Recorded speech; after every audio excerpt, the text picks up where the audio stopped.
Are you guilty of doing this on either Reddit, Facebook, or Discord? If you're watching this video, then I'm going to guess that some of you either have or are currently doing this. I am the Shaz here, and while it's fine to ask for help, there is a way to do so that greatly helps out not only yourself, but the community's team builders as well. In this video, I'll go over what a meta team build looks like for most of you beginner players out there, and for those of you struggling to get over the hump of clearing some of the more difficult songs in All-Stars, how to ask for help in a way that allows team builders to best assist you.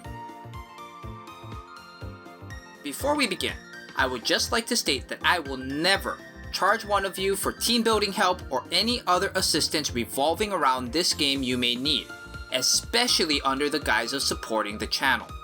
I am making this content as a hobby out of my passion for this game, not as a way to replace my job. If you find my content to be entertaining and valuable enough to the point where you would like to support monetarily, I will let you know how to do so at the end of the video. Let's start with general team building. If you are a newer player and are trying to pass some of the quote easier advanced difficulty songs, such as Start Dash, No Exit Orion, Strawberry Trapper, etc., and are stuck on how most higher level players build their teams, I'm here to show you how I start off.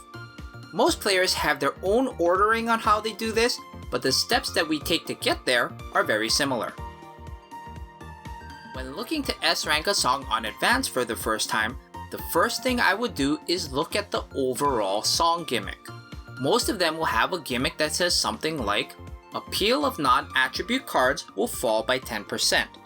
If you have a card like the initial Rico UR, the Kanan UR from the UMA event, Kasumi's first UR, initial SR Fruits Nico, Rainbow Rose Karen SR, or the upcoming Soreboku Nozomi SR, you are in possession of what we call a cleanse card. If the card activates its live show active ability, it will purge these negative stat effects of the song gimmick, giving you a full scoring strategy. Speaking of a full scoring strategy, let's talk about what most players consider to be the quote meta scoring strategy. A standard meta scoring strategy will consist of 2 scorers plus 1 sustain card. Scorers can be either voltage, SP, or SK typed, and your sustain card will most likely be a guard or SK type healer or shielder. This strategy can be on any color, green, red, or blue, whichever direction you're most comfortable switching to if you switch strategies at all. If you are in possession of one of the cleanse cards I mentioned earlier, especially in the case of the initial Rico UR, Event Kanan UR, or Rainbow Rose Karen SR, you are going to want to put them in your green strategy. Why? This is because every live you play, you start on your green strategy. Because these cards have an ability that activates upon strategy switch, you want to put these cards in the strategy you start out on. Switch to either red or blue, whichever your main scoring strategy is, and hope to activate this ability at the very beginning of a live. This will give you the highest possible scoring output if you don't have 3 fully on attribute cards in your scoring strategy. However, there are a bunch of songs that are a little more difficult to clear because they cannot be cleansed. If you've looked at Genki Zenkai Day Day Day and wondered why some of your cards weren't having their tap active abilities go off, it is because of this keyword. When looking at song gimmicks and appeal chances, if you see this word, base, that means that this particular debuff cannot be cleansed, forcing you to either A, use more on attribute or on type cards, or B, have cards that are strong enough to help you clear the song despite the debuff. Songs like Bokura no Life Kimi to no Life, Natsuhiro Egao de 1 to Jump, Step 0 to 1, Wake Up Challenger, and all the Niji 2 solos all introduce a bunch of non-cleansable, strategy-specific gimmicks, whether they be overall song gimmicks or just during the appeal chances, which make team building much more difficult. A lot of the songs coming out in the future, such as No Brand Girls, Loveless World, Koare Asuki, and Ketsui no Hikari, have these gimmicks as well. Speaking of some of these harder songs, let me give you some etiquette on how to ask for assistance on team building if you're looking to S-rank some of these on advanced difficulty. One of the first things that team builders want to know, what song are you trying to S-rank? This gives us a nice reference point when we try to remember specific gimmicks for that song. Every song requires a different team setup due to its gimmicks, so this will help us narrow down some of your card pool. Secondly, as I've mentioned before in some of my previous videos, another important thing team builders need to know when evaluating your teams is if you have any notable URs or SRs at a high limit break.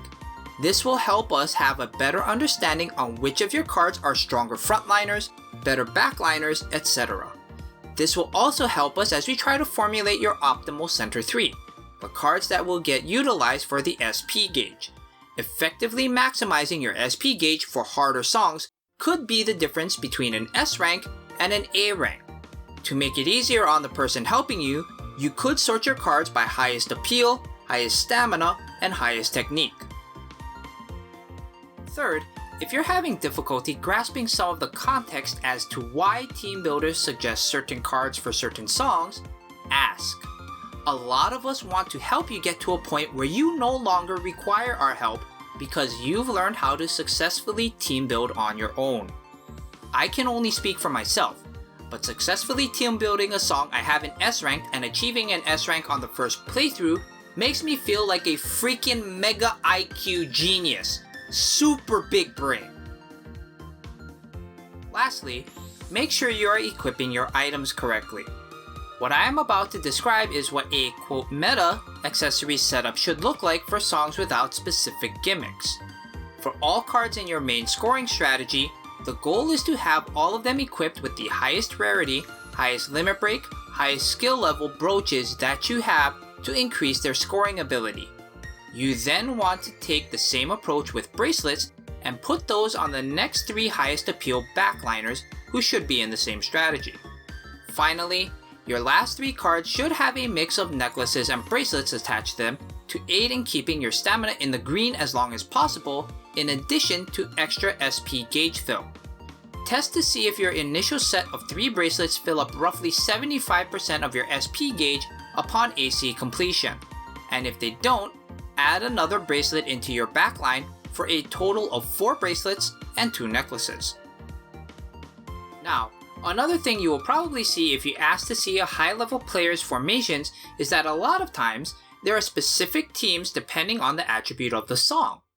I can only speak for myself, but I do this to make it easier on myself when farming for song titles, max, and accessories. Having a team preset to whatever attribute song I'm trying to farm, checking yes on autoplay and not looking at my screen for 2 minutes is very convenient for me, especially when I'm streaming. When I talk about making teams by attribute, I talk about making these teams under the assumption that I will not be running a cleanse card and want to stay on attribute as much as possible. If you have a small card pool, you will most likely find that a lot of your teams will either be the same or look very similar. This is completely fine. You want to be able to swap in newly acquired cards quickly, and this will allow you to do so. Again, making these teams is for convenience in addition to giving you a baseline formation when a harder song of that attribute is released. And that's it for this video on team building and how to properly ask for team building assistance. If you have any All-Stars topics you'd like me to cover, feel free to leave me a comment down below. Also, if you've enjoyed the video and would like to support my work, share this video, subscribe for free here on YouTube, follow me for free over on Twitch over at twitch.tv/IamTheShaz, and join my Twitch channel Discord. Links will be in the description below. If my Twitch and or YouTube content is worthy enough and you would like to support monetarily, you can subscribe to or give bits on my Twitch channel. It is never required of you as a viewer, but always greatly appreciated. Finally, a big thanks to my Twitch subs, IamCL, 86Romy, Minomone, Shut-It, PokerDotty, and AJ Bailey 3, most of whom have gifted subs in the channel as well. I've been IamTheShaz, take it easy, be nice to each other, and I'll see you all next time.